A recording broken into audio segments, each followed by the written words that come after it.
Welcome to another episode of the Concrete Logic Podcast. And today I have Patrick Narron. He is a talent acquisition specialist at Baker Construction. And today, what we're going to talk about is a few things. And we're going to try to hit on strategic career decisions to get to an executive role in concrete construction. We're going to talk about what that career path looks like. And we're also going to hit on what soft skills you should probably pick up as you are going through your career and trying to get to that executive level. So those are the few things we're going to talk about, and probably talk a little bit more about that. But before we get into that, I just want to remind everyone, especially if you're new to the podcast, there's a few ways you can support the podcast. The first is if you enjoy the episode or any of the, I don't know, we're over 100 some odd episodes now. Please share it with a coworker or colleague in the industry. That helps out immensely. The second way is if you go to concretelogicpodcast.com.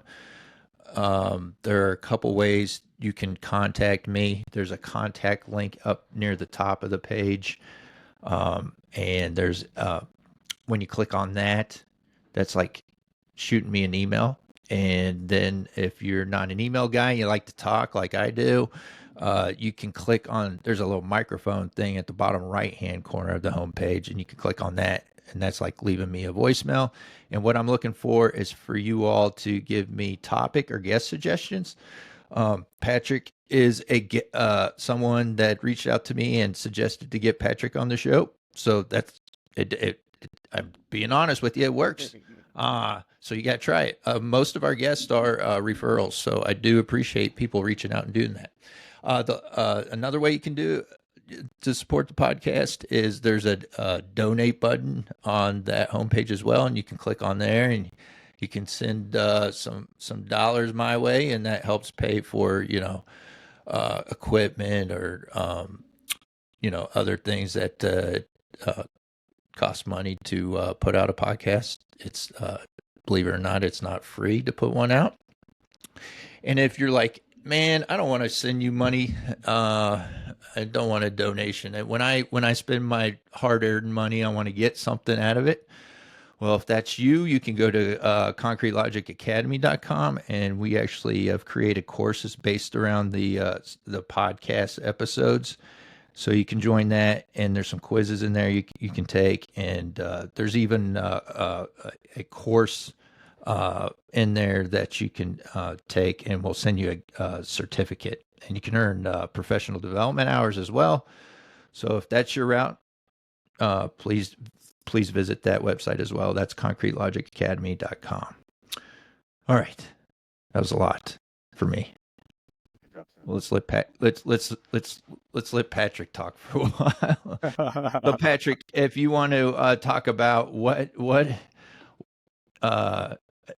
is a talent acquisition specialist at Baker Construction?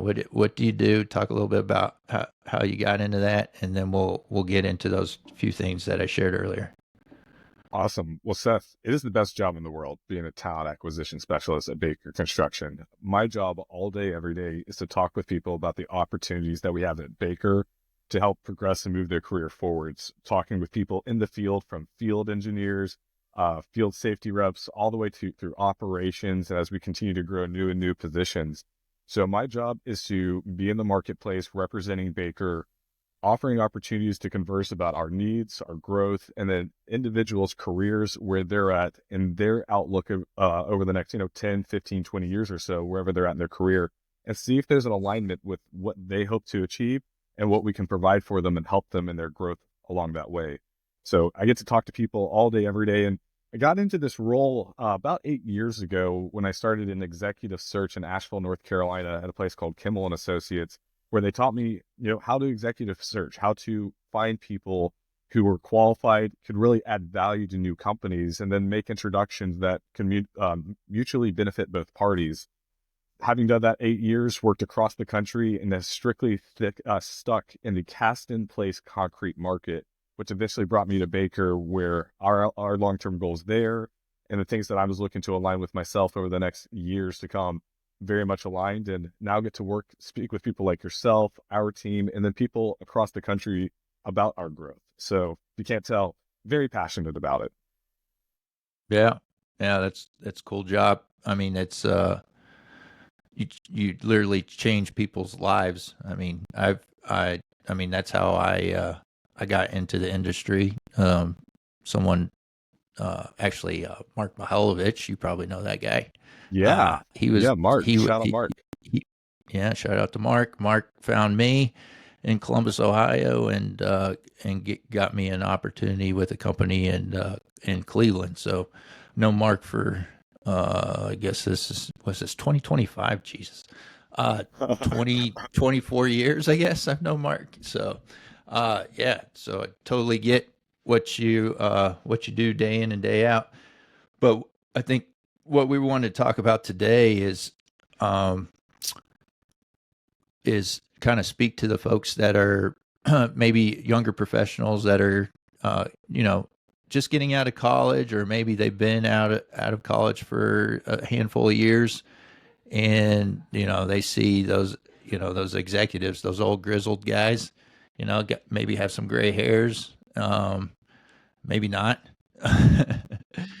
And they're like, "Hey, how do I get to that guy's spot?" So I think we want to talk about what kind of career decisions, as you have, because you shared that you've placed some presidents, some executive level guys.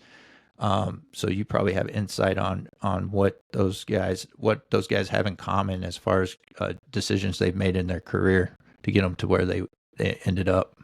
Yeah, Seth, there's many commonalities, and touching on what you had mentioned, probably somewhere in the range of 7 to 12, like senior level executive VPs I placed in my career, quite a few presidents. And when you're looking at people who are worthy of that sort of title, that sort of position and caliber, few commonalities that I've seen is the trajectory that they've mostly all worked upon to get there seems to be a common thread. When I ask people coming out of college now, hey, what do you look to do in this career? Owning your own company, being the C-suite, being an executive, you hear that commonly. And when I ask, well, what is the trajectory to get there? What's the game plan, the path? Because what did they say? Hope is a feeling, not a plan. Most people don't even know the structure and the timeline that it takes to actually get to a president role. Yeah, I'll walk you through a common presidential resume just offhand, so our listeners can have an understanding of what that looks like. If you're coming into an industry, most often than not, maybe the term is different, but you're going to be a project engineer. Let's say if we're going up the project management route, project engineer, you are looking to sit in that position. If you're really going to grasp hold of it, quick on the front end, maybe 2.5 years, could take you up to 5 years. In the marketplace since COVID, I've seen quite a few people kind of expedite that in a year. And if that's you and you are top of the scale, hats off to you. But to really digest what it takes to all encompass being a top level project engineer, it's going to take time to learn a company's culture, the systems, how it's done, and not only do it well, but then to be able to repeat it time and time again without people having to oversight or overlook you. They know the proficiencies there, kind of like being able to do something like the back of your hand. And a big portion, and I'm getting to a president here, again, starting at the bottom, is the ability to train your replacement. Each person that I've had moved up the ladder in the chain most often was able to share, this person I developed from this role to this position, and now they were able to elevate. It's the ability to transfer their knowledge to the next generation.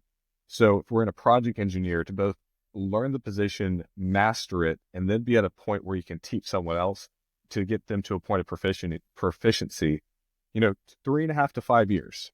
And maybe you get upgraded to a senior project engineer during that time, let's say, but really a full mastery of the project engineer role, from what I've seen in most presidents, about 5 years. Already kind of taken on project management responsibilities, maybe around year 3 or so onwards, but really understanding and grasping the role. So if we're looking at 5 years as a project engineer, the next logical step, and again, every company's got different titles, but let's go to a project manager. That's going to be the meat and the potatoes of where you're going to be out there as a warrior, out in the battlefield, totally understanding each fight from different types of projects with different general contractors, with different owners, different scopes, different weather, many different variants. During that time, it is so important to learn how to manage the client, to manage the project, to manage your men, because during that growth, people are going to judge you not on what you do, but how you respond to most of the negatives that happen. Inevitably, on every project, it seems there is something that can turn red or there's an issue. Very rarely does everything just go according to plan. We're not judged on, again, we are judged on the bottom line, but how we handled the adversity. So those soft skills in that project management years, that is what, Seth, I want to hit on, and we can talk about this for a long time. It's the soft skills that will take someone from a project management, senior project manager, into a high level of operations and then be considered for a C-suite opportunity. It's not always getting 10% on a project. Sometimes it's losing a few percentage points on the profit, but it's developing people along the way who are in the trenches with you and bringing them along as well. Because, in the grand scheme of things, if we lose 200 grand on what we thought was going to be profit, but there are 3 people who expedited their growth as project engineers who are now ready to be PMs, who've gone through that fire with you and your trust is there with them, what's the value of trust and accountability and dependability over 10 years versus one project and few profit points? So getting back to that progression, we're looking at project engineers, project managers, soft skills, ability to raise more project engineers into those PM roles and backfill yourself, learning how to communicate where the owners and the GCs are asking for you to be the PM on their hardest and their biggest projects and working with you, getting through those hard moments. Those soft skills will push people forward. Now, in that project management stint, I've seen people short-term, 5 years, get promoted to a senior PM role. Again, every company is different, but meat and potatoes, you're looking at 5. Oftentimes, it'll take 10 years, though. The key factor in those 5-year guys over a 10-year in the project management scope into getting to that next level is how you deal with adversity. I cannot stress that enough. Things will always go wrong on problems. There are things outside of our control. How do you deal with your team? How do you deal with your clients? How do you deal with ownership the ability to communicate tough messages in a way that will invoke a response that's positive. That's the singular thing that really propels people into that senior project management role. You're looking at year 10 to year 15 in your career. And then from there, it's opportunity, and the biggest word, timing, before actually getting into the C-suites. Because in that C-suite area, year 15, year 20 into your career, yeah, there's one president per company sometimes. They're just not always out there. So timing's a big portion of that. And with those soft skills that you're developing, the reference checks that we as recruiters, as the presidents of companies all throughout the nation, we all, especially cast in place concrete stuff, it is a small market. Lots of work going on, but us at Baker, your Lithgos, your Secos, Largo, Orion, I'm just listing the top people on ENR that are out there doing these big projects. We all know each other. We've all talked to each other, especially like myself, who's been in the industry, and a few others who've been around 5, 6, 7, 8, 10 years. We're very aware of each other's names and can communicate, hey, we saw this person work with you 3 years ago. They've made 2 moves since then. Was there an issue you saw, or is it a circumstance? There's a communication, and those things, what you do behind the scenes, will catch up to you when you're being regarded for a C-suite position. Yeah. It's a small, small world. Small world. Yeah, construction itself is a small world, but yeah, when you get it, you niche it down to just concrete construction. There's not a whole lot of us out there, and I think that's just, again, a tangent. But when we're talking to folks that are coming out of college, or they're in college and they've been interning on or with GCs, and they've done some especially specialist trade internships as well, like concrete construction.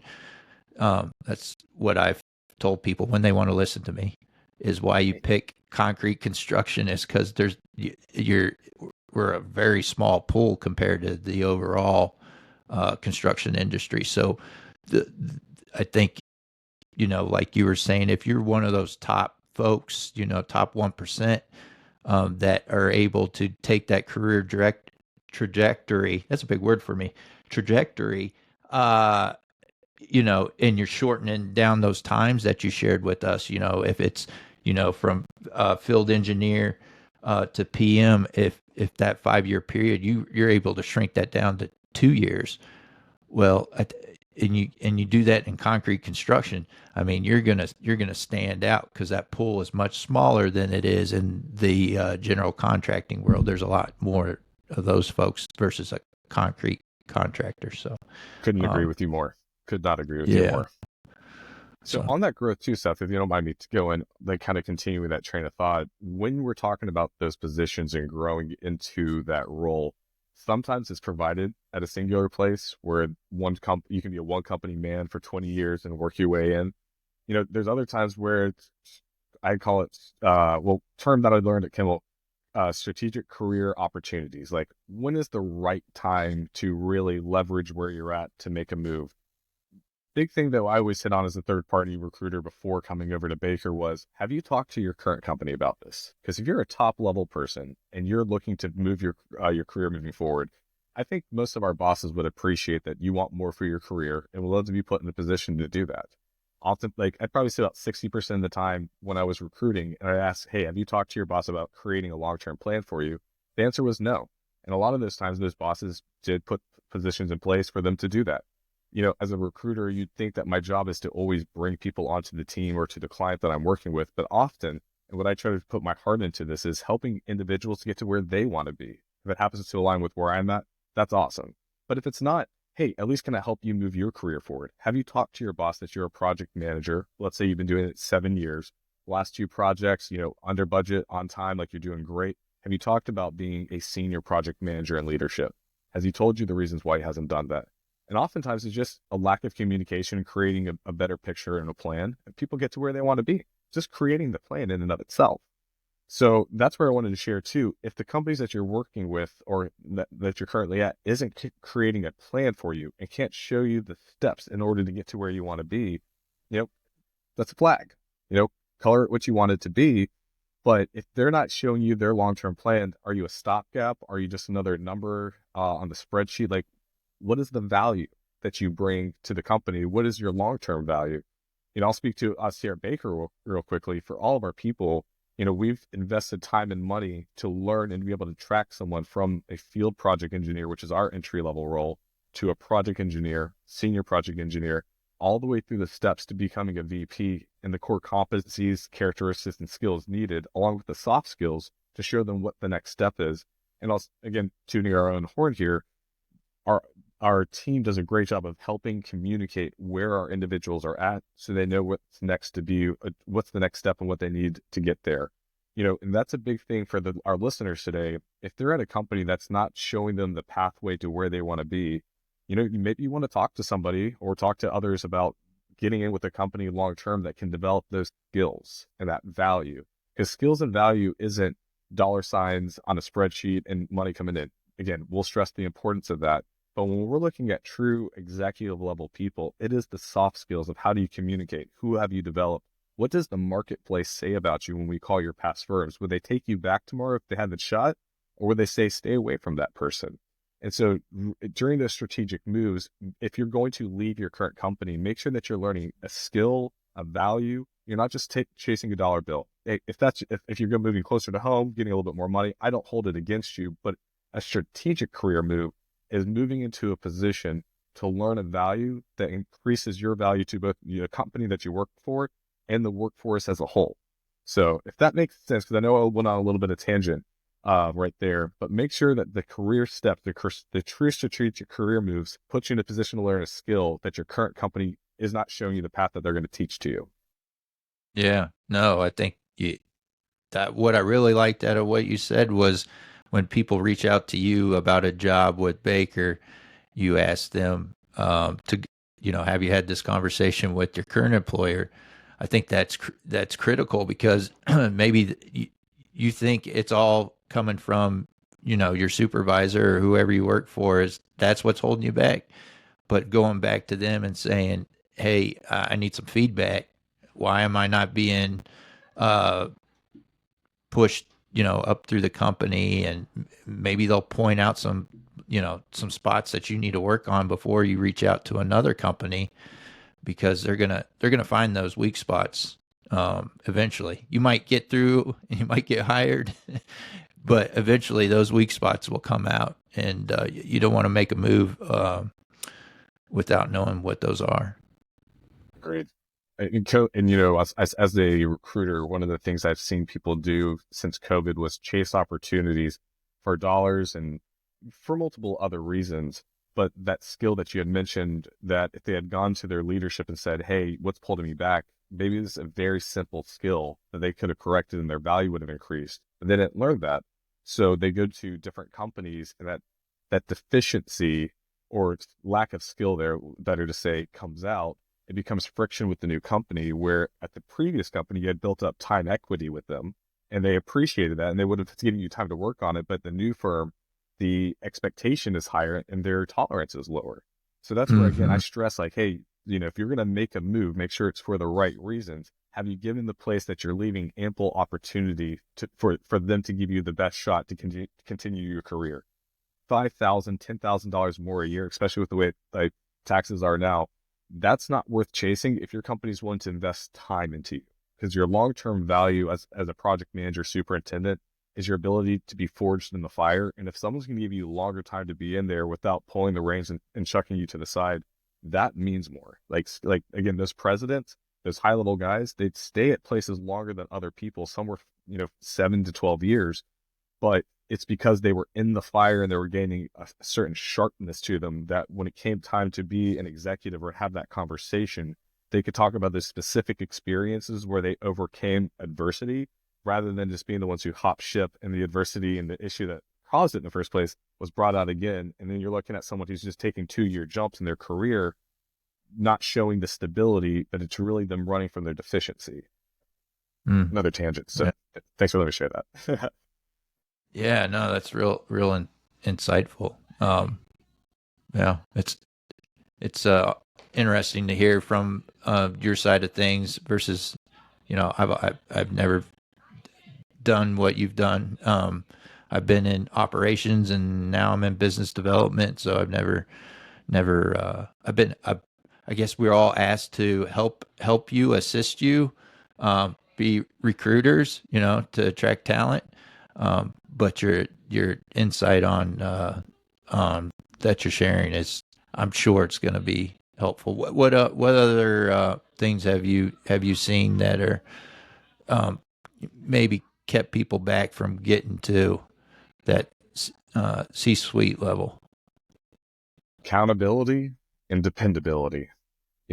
That's the biggest thing. If the man in the mirror, if we cannot look in the mirror and accept what others are sharing with us as our deficiencies, if it's coming from above, and be willing to address it. I mean, there are certain things as individuals that we may think we are excellent on, but others think it's a major weakness. I can give a personal example. For many years, I've been able to tailor this. My energy. I was a high energy guy in my 20s, where people love that, but an overwhelming amount of it could be off-putting. No. I'm trying to tailor it back here for Are your you podcast. are you serious? Yeah, I know, right? Wouldn't think of that, Patrick. So, sometimes it's just being able to look in the mirror, and sometimes it's not even a weakness or a deficiency that they're asking us to do something. Maybe there's a skill that we haven't unearthed yet about ourselves, that by doing something that we're asked to do that we haven't typically done, we're going to learn something, because there's a bigger picture to what we're going to be able to step into. So again, a lot of these presidents, we're talking about just the project management vein, have talked about times where they had to step in to be a superintendent on a project, or they had an estimator quit right before a big bid, how to go in there and pull an all-nighter. Being in the field and being diverse in your skills and being willing to do whatever it takes. That's a really big part. Whatever it takes. If you're going to be the point man and you're going to be the executive of the whole group, that means if the whole ship goes down, you're going down with it, and you're the one who's going to try to save it till the last sail goes underwater. That's what a true leader is. Someone that we can look up to, who's accountable to their actions and dependable when they say, I'm going to do it, good as gold. Accountability, dependability, two great qualities that time and time again you see in a president and high-level operations guys, C-suite candidates. And you can only do that, speaking on the previous point, by spending time in a place and investing, both letting them invest into you as an individual, showing that you've mastered what they shared with that, and then creating a pathway and a legacy of other people who you've now invested that skill into. Now, not everyone's going to stay at a certain company, But if your legacy is, Seth came in and he grew an amazing business development unit, and there's like 5 people that he grew, and, 2 went to other companies who are now VPs, but our 3 guys here, those stories mean more in the C-suites than he just ran a great project. That development that we got back to at the beginning part, to backfilling yourself if you're going to continue moving forward, the soft skills. Yeah. You hit on a point, and we didn't really say we were going to talk about it, but those folks that got into that, the president role or C-suite level role, you mentioned the PM path. If there are folks that are early in their career and they're trying to decide if they're going to go that PM path or that superintendent path, have you seen someone go the superintendent path and get to that level? Because I think a lot of people think that they have to go to that PM path to get to that level, because they're like, hey, that PM's more associated with the office and the superintendent's in the field, and they forget about the guy in the field, which we don't. Those guys they're critical. They're the ones that do the work. So, uh, so can you talk a little bit Absolutely. about that? Yeah. Superintendent, estimator. As I have seen people from all three, and project managers as well, all 3 of those channels come president. Again, master the work that you do. So whether you're going to be out in the field, in the office, or estimating, be the best. Like, be the best you can be. We talk about the ability to become a president. It is with the baseline. Let me go ahead and say this: go out there and be great at what you do. That doesn't mean you have to be number one of all times, but be accountable and dependable. That if we're putting you on a project, we know what to expect. Variants happen, but we know how we're going to handle the bad ones, and we'll cheer you on for the good ones. So if we're coming up through those 2 channels, it's still the same point, Seth. And I love saying this: it's your ability to develop. If you're an estimator, you become a senior estimator, and you develop 2 or 3 estimators below you who are now backfilling the job that you're doing. And then you become a chief estimator, and then you raise 2 or 3 of those guys as well to be your senior estimators, and then they're leading their estimators. You're creating this pyramid where you're moving up because you're able to train people to come in below you. You can take on more work because you can pass it along at a higher level. So same with being a superintendent. Train your area supers or your assistant supers. If you're a senior super, develop the superintendents that you have. You're a general super, make sure all your seniors are online. And if there's any positions like director of field operations, construction manager, whatever the title may be above a general super, understand how to manage the supers, their next layer, and then teach them to manage the other layers. Because that a presidential executive role is the ability to manage multiple layers of the organization and your influence, where you're accountable and dependable, and the people who work with you are accountable and dependable. So that's the stream that you find all the way down from the top to the bottom of accountability. Yeah. So Yeah. project management, superintendent, both. Project manager is the easiest to talk about. You see it the most often.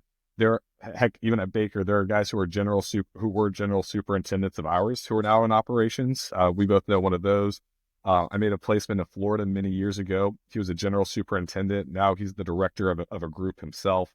It is at the estimator as well. I can think of off the top of my head. There absolutely there's other channels to be able to get into those C-suites, but it's the ability to influence others, to develop others, and be an influence outside of really just your own realm. Because if you're going to be an estimator, make sure the numbers are great and the PMs love working with you because the numbers are aligning all the time. If you're going to go more through the superintendent path, man, be the one that all those top project managers request to be on your projects. Like be the person that people want to work with, so that way they can bring along their people so you can influence them. Because if you're the only one making influence and there's no one else, you're going to be drained over time. But in a good structured organization, you're going to have people influencing from the PM path, from the superintendent path, from the estimating path, and they're going to overlap. And you want to partner up with people who you have 2 great influencers. Well, the guys who are in the field, who are under the superintendent with the great PMs on the path, and they're rubbing shoulders with them, eating lunch and asking questions, there's going to be an overlap. You're going to learn a little bit more, and you're going to develop, and then you have more connections in the industry who remember you, request you, and then you blow great projects out of the water because there's this network from different streams about development from the top to the bottom. I could go on for this for days, so I'll pause it right there. No, yeah, it's great. I think the over the the gist of it all. I'm a simple guy, Patrick. You're so good at presenting this, but to me, I mean, it comes down to just grow people. So whatever position you're in, you just need to take the time to help people grow in their position, and so not just necessarily replacing you, but just helping everyone grow. And because I think you mentioned, getting feedback from the folks that are above you, your whoever your supervisor is. But I think just as important is getting feedback from the folks that work for you. I mean, like, no one wants to work for a guy that's only out for himself. That I've been with Baker for 6 years now, and I can tell you pretty quick if someone's going to last here or not. And it's those are the folks that I know aren't going to last very long. Is I sit in meetings with them and I hear me, me. And I'm like, this guy or gal is not going to last here, because that's not how we see things at the company. So, so you need, I think what you're getting at is, if you're a person that can grow other people, you will excel and get to that spot pretty quick. Absolutely.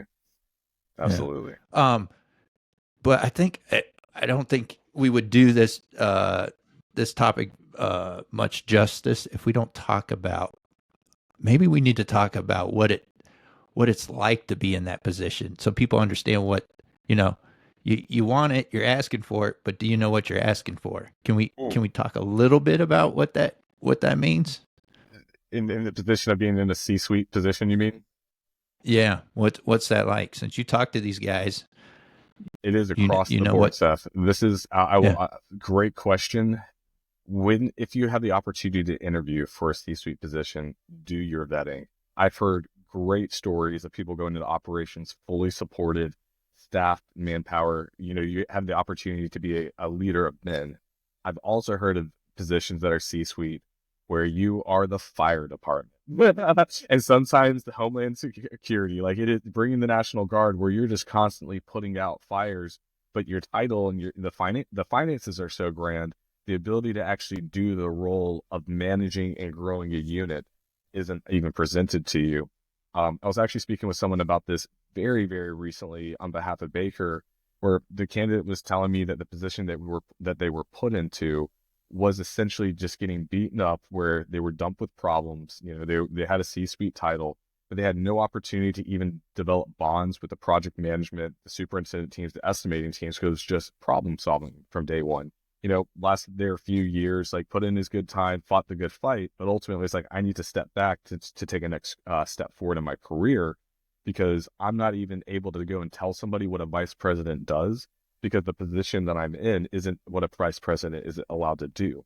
And then, having been with Baker and worked off and on, like on the outside for 6 years with Baker, now one on the inside, brought in a few guys on our operations teams, where when you're looking at that individual, staff supported, yeah. Have they been thrown curveballs and big issues along the way? Absolutely. Tackled them with grace. But we put them in a position where we're able to give them what they needed in order to grow. And now they're able to interview, hire, and develop a unit where we can actually develop a long-term plan around them, rather than just asking them to put out fires and and hold a title, so that way we look better on paper, but actually to develop that business unit out. So if we're going to look at that C-suite position, back to your original question, what does that look like? Make sure you do a good job vetting. What it really should entail is that if there's any issues in the entire organization that can't be solved by a senior project manager or senior superintendent, that you're ready to tap in. Make sure that you can be the person, again, accountability and dependability, that when the fire gets really, really hot, you've got the flame retardant suit to be able to walk in and put them on everybody else and kind of mitigate the heat while we go and tackle the issue.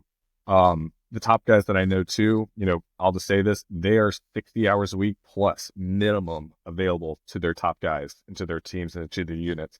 A few of the guys that I work with here at Baker, I mean, I've texted them 8:30, 9 o'clock at night Central Time. I'm getting texts back before the morning from them. So that accountability and dependability. And then being structured and organized. If people are going to look up to you and follow you, if you don't have your structure together, what you're going to do, how you're going to do it. And if you were to be gone for an indefinite amount of time for some sort of life reason, people can walk in, inherit, understand, and then be able to execute the outline and the task that you have. I think that reflects a little bit about your leadership, because you want to be able to lead any organization that you're leading in good hands. If life were to happen to you, you needed to exit stage left for a time. So organization, accountability, dependability, and then back to that original point we talked in the very beginning, the ability to grow and develop talent under you. Because if you're going to be a president for a long time and you're doing your job at the highest level, in theory, you probably should develop 2 or 3 other people over 15 years who are president worthy. Can you keep them all? That's a structural and organizational thing, but the ability to keep producing those levels, the people to come under you, where when it is your time, maybe you've lost 3, but you develop the 4th, because that's a skill that you've developed, and that's a skill that you've transferred to somebody else. Again, long-winded. So accountability, dependability, structured and organized, ability for someone to come and backfill your stuff quickly, and then the ability to always have the right people developed and nurtured under you. And that'll keep you in a position for a long time, because while I've placed a few people, hey, have they all worked out over 7 to 10 years? Not exactly. So then you look at, what do those guys not have? Again, sometimes it's a firestorm, they can't help it. But the people who oversold themselves to me, what were they sharing with us that, and they give the common thread, the inability to grow others. They were in it for the numbers. They were in it to show how great they could be. But hey, maybe you're a great project manager. You can run a project better than anybody else. But if your project engineer hates you and the supers don't want to work with you anymore, and then now you're tasked to lead a whole business unit, time will kind of show you true colors. Yeah. I think that's a great spot to end today's podcast. That was very insightful. I appreciate it, Patrick. If folks want to reach out to you and learn more about you and what you do for Baker, how should we reach out to you? Appreciate you asking. Easiest way, I am on LinkedIn all the time. Patrick Narron, Talent Acquisition Specialist on LinkedIn. Feel free to shoot me connections. Would be happy to connect. Shoot me a message. I get back to everybody. I do get a lot, so I'll get back to you in time. But if you're interested in Baker opportunities, or something that I'll mention, just want to have a conversation about your career, what it looks like in your current position. If I can help you out in any way too, more than just being a Baker recruiter, here as an asset or a resource for anybody's careers. All right. Well, Patrick, thanks for coming on the show today. And folks, until next time, let's keep it concrete.